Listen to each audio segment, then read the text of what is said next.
আসসালামু আলাইকুম বন্ধুরা, আজকে আরও একটি নতুন পিঠার রেসিপি নিয়ে চলে এসেছি। তো আজকে আমি তৈরি করে দেখাবো একদমই ইউনিক পদ্ধতিতে পাকন পিঠার রেসিপি। এই পিঠাগুলো আপনারা একই সঙ্গে অনেকগুলো ভেজে নিতে পারবেন আর তুলোর মতো নরম হবে। বাচ্চা থেকে বড় সবাই খুবই পছন্দ করবে আর এই পিঠা একবার খেলে এটাই খেতে চাইবে। তো চলুন আজকের এই রেসিপিটা দেখে নেওয়া যাক। রেসিপিটা ভালো লাগলে লাইক কমেন্ট শেয়ার করে দেবেন এবং চ্যানেলটিকে সাবস্ক্রাইব করে পাশে থাকবেন। তো দেখুন, প্রথমেই আমি একটি কড়াই বসিয়ে দিয়েছি আর কড়াইয়ের মধ্যে দিয়ে দিলাম 1 কাপ জল। জলটা কুসুম গরম করে নিতে হবে।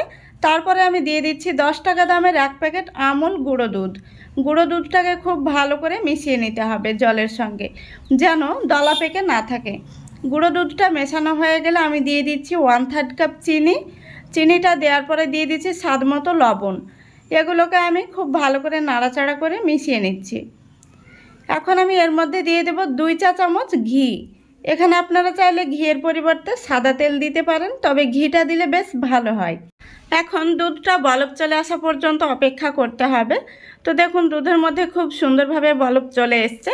এখন আমি গ্যাসের ফ্লেমটা একদম কমিয়ে লো ফ্লেমে রেখে দেব। তারপরে দিয়ে দিচ্ছি 1 কাপ ময়দা।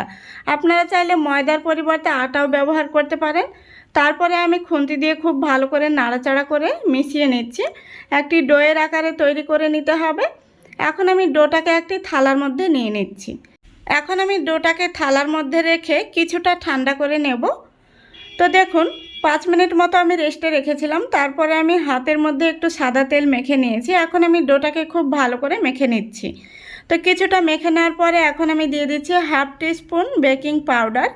বেকিং পাউডারটা দেওয়ার পরে আমি আবারও খুব ভালো করে ডোটাকে মেখে নিচ্ছি। তো একটু সময় নিয়ে স্মুথভাবে ডোটাকে মেখে নিতে হবে। তো দেখুন, প্রায় ডোটা আমার মাখানো হয়ে গেছে। এখন আমি ডোটাকে দুটো ভাগে ভাগ করে নিচ্ছি। তারপরে আমি ডোটাকে একটি লেচি আকারে তৈরি করে নিচ্ছি। তো দেখুন, একটি লেচি তৈরি হয়ে গেছে, আরও একটি আমি তৈরি করে নিলাম।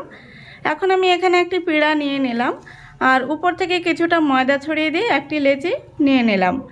এখন আমি লেচিটাকে বড় করে একটি রুটি বেলে নেব। তো দেখতেই পাচ্ছেন আমি কিভাবে বেলে নিচ্ছি। তো রুটিটা যেন পাতলা না হয়ে যায়, একটু মোটা রেখে রুটিটাকে বেলে নিতে হবে। তো দেখুন, আমি রুটিটাকে বড় করে বেলে নিয়েছি। আমি পুরোত্বটা আপনাদের দেখিয়ে দিচ্ছি। দেখতেই পাচ্ছেন কতটা মোটা রেখে আমি বেলে নিয়েছি। এখন আমি এখানে একটি গ্লাস নিয়েছি আর এই গ্লাস দিয়ে পিঠাগুলো কেটে নেব। আপনারা চাইলে যে কোনো কুকি কাটার দিয়েও কিন্তু কেটে নিতে পারেন। তো আমি একটি গ্লাস নিয়েছি, এই গ্লাস দিয়ে কিন্তু খুব সুন্দরভাবে পিঠাগুলো কেটে নেওয়া যাচ্ছে। তো দেখুন, একটি রুটি থেকে প্রায় অনেকগুলোই কিন্তু পিঠা তৈরি হয়ে গেছে। এখন আমি যে রুটির বাকি অংশটা রয়েছে সেটাকে আবারও একইভাবে বেলে কেটে নেব। তো দেখতেই পাচ্ছেন কত সুন্দর গোল গোল পিঠা তৈরি হয়ে গেছে। তো দেখুন কত সুন্দর হয়েছে। একইভাবে আমি সবগুলো পিঠা কেটে নেব।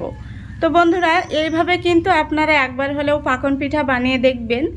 একসঙ্গে অনেকগুলো পিঠা তৈরি করা যায় আর বানানোও খুবই সহজ। তো দেখতেই পাচ্ছেন আমি পিঠাগুলো কিভাবে তৈরি করে নিচ্ছি। সবগুলো পিঠা কিন্তু আমার কেটে নেওয়া হয়ে গেছে। এখন আমি পিঠাগুলোকে ভাজতে চলে যাব। তো দেখুন, পিঠাগুলো ভাজার জন্য তেলটা আগে থেকে গরম করে নিয়েছি। এখন আমি তেলের মধ্যে পিঠাগুলো দিয়ে দিচ্ছি। তো কড়াইতে যতগুলো পিঠা ধরবে একসঙ্গে ততগুলো পিঠা আমি দিয়ে দিলাম। আর এই পর্যায়ে গ্যাসের ফ্লেমটা অবশ্যই লো আর মিডিয়ামের মাঝামাঝিতে রাখতে হবে। তো দেখুন, পিঠাগুলো তেলের মধ্যে ভেসে উঠেছে। কিছুক্ষণ পর পিঠাগুলোকে আমি উল্টে দিচ্ছি। দেখুন, একটা সাইড খুব সুন্দরভাবে কিন্তু হয়ে গেছে। অপর সাইডটা এরকম কালার আসা পর্যন্ত অপেক্ষা করতে হবে।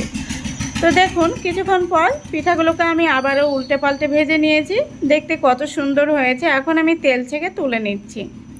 তো একই সঙ্গে কিন্তু অনেকগুলো পিঠা ভেজে নেওয়া যায় এইভাবে। আর দেখুন পিঠাগুলো কত সুন্দর হয়েছে। সবগুলো পিঠা আমি ভেজে নিয়েছি। দেখতেই পাচ্ছেন পিঠাগুলো দেখতে কতটা সুন্দর হয়েছে। আমি আপনাদের ভেঙেও দেখিয়ে দিচ্ছি। দেখুন, এই পিঠাগুলো একদম নরম তুলতুলে। তো বাচ্চা থেকে বড় সবাই কিন্তু খুবই পছন্দ করবে। আর এই পিঠাগুলো আপনারা বাচ্চাদের টিফিনেও দিতে পারেন, বাচ্চারা ভীষণ মজা করে খেয়ে নেবে। তো একবার হলেও বাড়িতে বানিয়ে দেখবেন। আশা করছি আপনাদের ভীষণ ভালো লাগবে আর একবার খেলে রোজ বানাতে ইচ্ছে হবে। তো আশা করছি আজকের এই রেসিপিটা আপনাদের ভালো লেগেছে। যদি ভালো লেগে থাকে অবশ্যই লাইক কমেন্ট শেয়ার করে দেবেন এবং চ্যানেলটিকে সাবস্ক্রাইব করে অল নোটিফিকেশানটি অন করে সঙ্গে থাকবেন। আজকের মতো এখানেই বিদায় নিচ্ছি। সবাই ভালো থাকবেন, সুস্থ থাকবেন। খোদা হাফেজ।